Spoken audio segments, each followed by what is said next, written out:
You drank it this morning. You fed it to your child.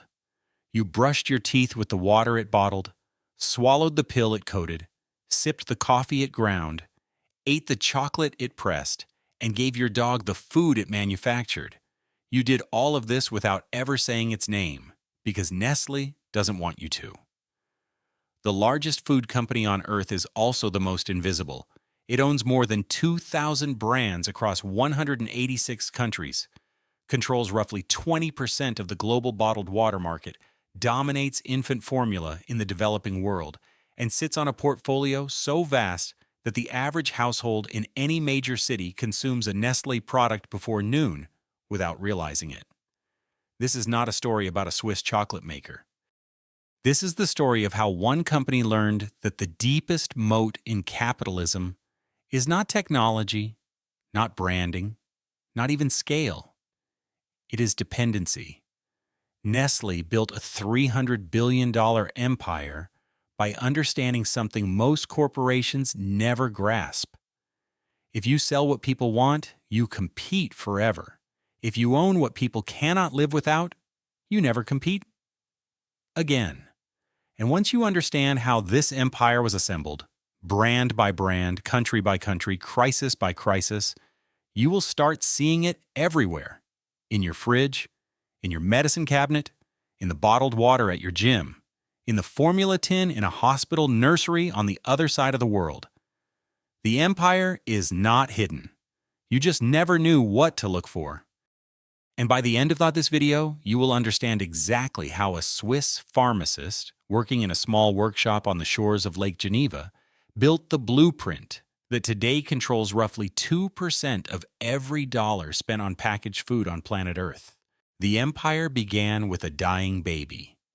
In 1867, in the small Swiss town of Vevey on the shores of Lake Geneva, a German-born pharmacist named Henri Nestlé was experimenting in his workshop with a powder made from cow's milk, wheat flour, and sugar. He was trying to solve one of the most desperate medical problems of the 19th century: infant mortality. In an era before refrigeration, before pasteurization at scale, before any reliable substitute for breast milk, mothers who could not nurse watched their children die at terrifying rates. 1 in 5 infants did not survive their first year. Nestlé believed his powder, dissolved in water, could save them. The test came when a neighbor's premature baby, born weak and refused by the wet nurse, was hours from death. The mother had tried everything. As a last resort, she fed the child Nestlé's experimental formula. The baby survived. Word spread through Vevey, then through Switzerland, then through Europe. Within 5 years, Henri Nestlé's Farine Lactée was being shipped to 16 countries. He had stumbled onto the founding principle that would define the company for the next 150 years. The most profitable products in the world are the ones sold to people who have no alternative. A grieving mother does not negotiate price. A hungry infant does not switch brands. The bond formed in that first desperate purchase is the strongest bond in commerce. Henri Nestlé sold the company in 1875 for 1 million Swiss francs, an enormous sum for the era. He had no idea that the powder he made in a Swiss workshop would eventually become the seed of the largest food corporation in human history. By the early 1900s, Nestlé was no longer alone. A rival Swiss company, the Anglo-Swiss Condensed Milk Company, had grown into a serious competitor. The two firms spent decades fighting over the same shelves, the same farmers, the same customers across Europe.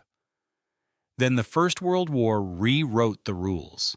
Demand for shelf-stable food exploded. Soldiers needed condensed milk. Refugees needed infant formula. Hospitals needed nutrition that did not spoil. Both companies expanded their factories at breakneck speed. By 1916, Nestlé operated more than 40 production sites across the world, including in the United States, Britain, and Australia. When the war ended, the two giants did something rare in business history. Instead of destroying each other, they merged. In 1905, they had already begun cooperating, but the full union created a single Swiss colossus, controlling milk, formula, and chocolate. went across 3 continents. This was the moment Nestle stopped being a Swiss company and started becoming a global one. The lesson the leadership took from the merger would shape every decision for the next century. Scale is not just about volume. Scale is about geographic insulation. A company spread across 40 countries cannot be killed by a recession in one. A portfolio spread across milk, chocolate, and formula cannot be killed by a single bad harvest. The merger taught Nestle that survival itself was a strategy, and that the way to survive was to never depend on any single product, any single market, any single nation. The newly combined entity, formally renamed Nestle, an Anglo-Swiss milk company, immediately moved to consolidate operations across borders. Factories that had once competed for the same dairy contracts now coordinated production. Sales territories that had been battlegrounds were redrawn as cooperative zones. Within just 5 years of the merger, profits more than doubled, and the company began acquiring smaller chocolate, condensed milk, and dairy operations across Europe, Latin America, and Asia. By the late 1920s, Nestle operated factories on every inhabited continent except Antarctica. The Great Depression hit in 1929, and where most multinational companies retreated, Nestle expanded. Falling milk prices made acquisitions cheaper. Bankrupt competitors sold their plants for fractions of their pre-crash value. The Swiss giant absorbed them all, building the foundation of a global manufacturing network that would never again be matched by any food company in history. In 1929, the Brazilian government walked into Nestlé's Swiss headquarters with a problem and a proposal. Brazil was drowning in coffee. The harvest had been so massive and the global economy so weakened by the looming depression that millions of tons of unsold beans were rotting in warehouses. The Brazilians asked Nestle a simple question. Could the Swiss company invent a way to preserve coffee, not just any preservation, but a form that was instant, light, shelf-stable, and could be shipped anywhere on Earth? Nestle assigned the project to a chemist named Max Morgenthaler. He worked on it for nearly 8 years. In 1938, Nescafé was launched. It was the first commercially successful instant coffee in history. Before we continue, if you are finding value in this breakdown of how the world's most powerful companies were really built, take 1 second to subscribe to Titan Codex. Every week we open the books on the empires that shape modern life, the men and women who built them, the strategies they hid, the deals that changed the world. Subscribe now so you do not miss what is coming next. Now back to Nestle. And then the Second World War arrived, and Nescafé became something far bigger than a beverage. The United States military adopted it as standard issue for soldiers. Every American GI carried Nescafé in his ration kit. By 1943, the entire annual production of Nestlé's American factory was being sent directly to the front lines. When those soldiers came home, they did not abandon the habit. They had spent years drinking instant coffee in foxholes, in barracks, on ships. The taste had become the taste of survival, of camaraderie, of home. Nescafé exploded across the post-war consumer market. By the 1950s, it was sold in nearly every country on Earth. Nestlé had learned its second great lesson.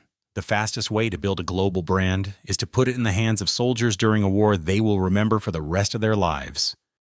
War created Coca-Cola's global footprint. War created Nescafés. Nestle would never forget how powerful that distribution had been. By the 1960s, Nescafé was being consumed in more than 150 countries.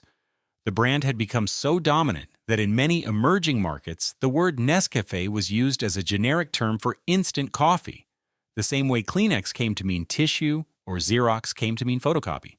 This linguistic capture was worth billions in marketing that Nestle never had to pay for. Coffee farmers in Brazil, Vietnam, Indonesia, and Côte d'Ivoire restructured entire harvests around Nestle's procurement contracts. Local economies became dependent on a single Swiss buyer setting the global price floor. Today, Nescafé alone generates roughly 25 billion Swiss francs in annual sales. It is, by itself, larger than most publicly traded food companies in the world. And it all began with a question from a Brazilian government delegation about what to do with a mountain of unsold beans. After the war, Nestle made a strategic choice that would define modern capitalism. Instead of inventing new products, it would buy them. The acquisition machine started slowly in the 1940s with Maggi, the Swiss soup and bouillon brand, whose stock cubes were already in kitchens from Vietnam to Senegal. Then came Cross and Blackwell in 1960. Then Findus frozen foods. Then Libby's canned juices. Then Stauffer's. Then Carnation. In 1985 for $3 billion, at the time one of the largest food acquisitions in history.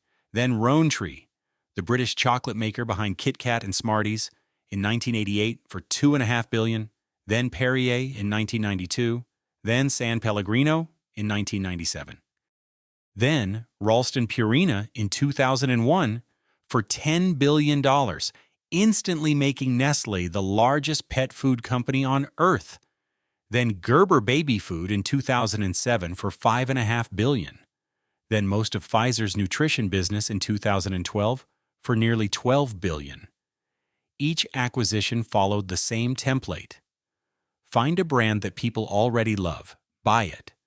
Plug it into the global Nestle distribution network. Cut costs by sharing logistics, marketing, and procurement across the empire. Watch the margins expand. The genius of the strategy was that consumers never noticed. Most people who buy Kit Kat do not know it is Nestle. Most people who drink Perrier do not know it is Nestle. Most people who feed their dog Purina do not know it is Nestle. The company learned that brand invisibility was a feature, not a bug. If your name is hidden behind 2,000 other names, you cannot be boycotted. You cannot be hated. You cannot even be identified. You simply collect the revenue from every aisle of the supermarket while the consumer believes she is choosing between competitors. In the 1970s, Nestle made a decision that would haunt the company for half a century, but would also reveal the brutal logic at the core of its empire. Sales of infant formula had begun to slow in wealthy countries. Mothers in Europe and North America were returning to breastfeeding, encouraged by new medical research showing the immune benefits of mother's milk. Nestle needed new markets. It looked south. The company launched aggressive marketing campaigns across Africa, Latin America, and parts of Asia. Sales representatives, often dressed as nurses, visited maternity wards in Kenya, Nigeria, Brazil, and the Philippines. They handed out free samples of formula to new mothers in the days immediately after birth. The samples lasted long enough for the mother's own milk supply to dry up. Once that happened, breastfeeding was no longer an option. The mother had to buy formula. But formula in the developing world came with a deadly catch. It had to be mixed with clean water. In communities without reliable water infrastructure, mothers diluted the powder with contaminated supply. Babies died of diarrhea, malnutrition, and infection at devastating rates. The World Health Organization estimated that improper formula feeding was contributing to the deaths of hundreds of thousands of infants every year. In 1977, activists in the United States launched a global boycott of Nestle that would last for 7 years. The pressure forced the company to accept the World Health Organization's International Code of Marketing of Breast Milk Substitutes in 1984. But the damage was done, and so were the profits. Nestle had proven the principle one final time. The most lucrative product in any economy is the one a parent buys for a child who cannot say no. The infant formula market today is worth more than $50 billion annually. Nestle still leads it. Of all the categories Nestle entered, water became the most controversial and the most profitable per gram of input cost in the entire portfolio. The water business is almost incomprehensible as an economic structure. The raw material falls from the sky for free. It runs through the ground for free. It collects in springs and aquifers that have existed for thousands of years. Nestle's job was to convince consumers around the world that this free substance, packaged in a plastic bottle and stamped with a brand name, was worth 1,000 times the price of the same water flowing from their kitchen tap. The company succeeded so completely that it became the largest bottled water company on Earth, owning Perrier, San Pellegrino, Vidal, Poland Spring, Pure Life, Aqua Panna, and dozens of regional brands. In some communities, Nestle extracted water from local aquifers for fractions of a cent per gallon and sold it back as premium spring water for several dollars per liter. Lawsuits piled up. Activists called it modern colonialism. In Michigan, Nestle paid roughly $200 per year for the right to pump hundreds of millions of gallons of water from a state forest. Water it then sold for billions. The former chief executive of Nestle, Peter Brabeck, made global headlines when he suggested in an interview that water should not be considered a human right but rather a foodstuff with a market value. The backlash was enormous. The strategy did not change. Eventually, Nestle sold off most of its North American water brands in 2021 for over $4 billion, but it kept the premium international labels. Perrier and San Pellegrino remain among the highest margin products in the entire empire. The lesson Nestle extracted from the water wars was uncomfortable but true. People will accept almost any markup if the product feels essential, feels pure, and arrives in a bottle they trust. Most people think of Nestle as a food company. The leadership thinks of it as a health company that happens to sell food. Over the last 2 decades, Nestle has quietly poured tens of billions of dollars into what it calls health science, a division that sells medical nutrition for cancer patients, premature infants, the elderly, people with rare metabolic disorders, and increasingly, the global market for protein supplements and personalized nutrition. The acquisitions tell the story. Wyeth Nutrition, Atrium Innovations, Ammune Therapeutics, a peanut allergy treatment company bought for $2 billion. The Bountiful Company's core brands. Each purchase pushed Nestle deeper into the territory where food, medicine, and dependency overlap. The strategy is brilliant in its quiet inevitability. The world is aging. Chronic disease is rising.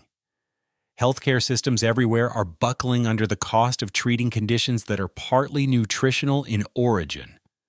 Nestle positioned itself to sell the food the hospitals prescribe, the supplements that doctors recommend, the formulas that keep cancer patients alive during chemotherapy, the powders that keep elderly people from losing muscle mass. This is the next great frontier of the empire. Not snacks, not chocolate, not even coffee. Medical food. Because the deepest dependency of all is the dependency of a sick body on a substance that keeps it functioning. The same logic that built the formula business in 1867 is being applied to a global population that is older, sicker, and wealthier than ever before. The cycle is closing. The company that started by saving a dying infant is now selling the nutrition that will keep that infant's great-great-grandchildren alive in old age. Internal Nestle documents and investor presentations make the pivot explicit. The health science division is projected to grow at more than double the rate of the company's traditional food business over the next decade. Executives speak openly about a future where Nestle sells not just calories but clinical outcomes. Imagine a world where your doctor prescribes a Nestle-branded protein blend after surgery, where your aging parent receives a Nestle medical food covered by health insurance, where your child's allergy is treated with a Nestle immunotherapy.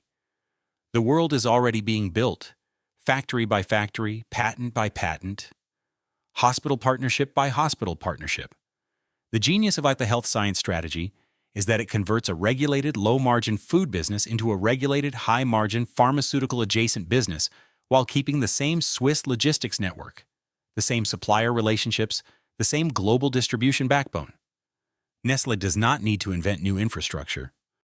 It only needs to reposition the empire it already owns toward a population that has nowhere else to turn. Walk into any supermarket on any continent and you will find dozens of Nestle products. Kit Kat, Nescafé, Nesquik, Maggi, Perrier, Häagen-Dazs. In many markets, Purina, Gerber, Coffee Mate, Stouffer's, Toll House, DiGiorno, Hot Pockets, Lean Cuisine, Drumstick, Smarties, Arrow, Milky Bar, Crunch. After 8, Quality Street, Lion, Nuts, Yorkie, Sweet Earth, Garden Gourmet. The list runs into the thousands. And almost none of them are advertised as Nestle products. The corporate name appears in tiny print on the back of the package, often in a font it's so small that the average shopper would need a magnifying glass to find it. This is not an accident. It is one of the most deliberate brand strategies in modern capitalism. Nestle learned during the formula scandal of the 1970s that a single global brand creates a single global target. Protests, boycotts, regulatory backlash, and consumer outrage can all collapse onto a single name and damage every product attached to it. The solution was to fragment the identity. Let each brand stand alone. Let each brand build its own loyalty, its own personality, its own marketing campaign. Hide the parent. The result is a corporation that is simultaneously enormous and invisible. Anti-corporate consumers boycott Kit Kat without knowing they should also boycott San Pellegrino, Perrier, Purina, Häagen-Dazs, and 400 other brands sitting in the same supermarket. Activists target one product. Nestlé absorbs the loss across 2,000 others. It is the perfect defensive structure for an empire that has spent a century learning that visibility is the most expensive luxury a global corporation can buy. Internal Nestle brand guidelines treat the corporate logo almost like a state secret, deployed only on packaging where regulation requires it, and on annual reports where investors demand it. Marketing budgets are deliberately distributed across the sub-brands rather than the parent. Television commercials for Kit Kat never mention Nestle. Print campaigns for Perrier never mention Nestle. Even the recruiting pages on each brand's website often hide the corporate parent until a candidate is deep into the application process.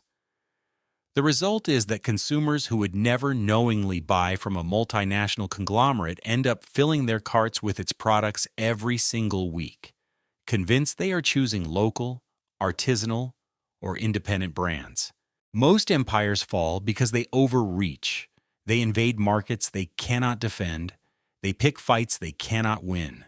They tie their fortunes to a single product, a single technology, a single charismatic leader. And when that pillar cracks, the whole structure comes down. Nestle built itself to be the opposite. It is diversified to the point of incoherence. It owns chocolate and pet food and bottled water and cancer nutrition and instant coffee and frozen pizza and infant formula and pharmaceutical-grade medical foods. No single recession, no single boycott, no single regulatory crackdown, no single change in consumer taste can kill a structure this broad. When wealthy consumers turn against sugary cereals, the formula business in Asia keeps growing. When activists attack the bottled water division, the medical nutrition business expands. When chocolate sales soften in Europe, pet food sales surge in the United States. The company is hedged against every variable that has ever destroyed a corporation, because over 158 years, it has paid for those hedges, brand by brand, country by country, lawsuit by lawsuit, scandal by scandal. The empire is now valued at more than $300 billion. It employs roughly 270,000 people. It generates close to $100 billion in annual revenue. And it does all of this while remaining, for most of the people who feed it, completely anonymous. That is the real lesson of Nestle. The most powerful corporation is not the one with the loudest brand. It is the one whose name you would not recognize if you read it on the side of the building. It is the one that owns the things you cannot live without, sold to you under 1,000 different names, in every country, in every aisle, in every stage of your life, from the first bottle of formula to the last spoonful of medical nutrition. If this story changed how you look at the food in your kitchen, you need to see what we uncovered about another empire built on the same playbook. Watch our breakdown of how Coca-Cola engineered global addiction next. The video is on screen now. We will see you there.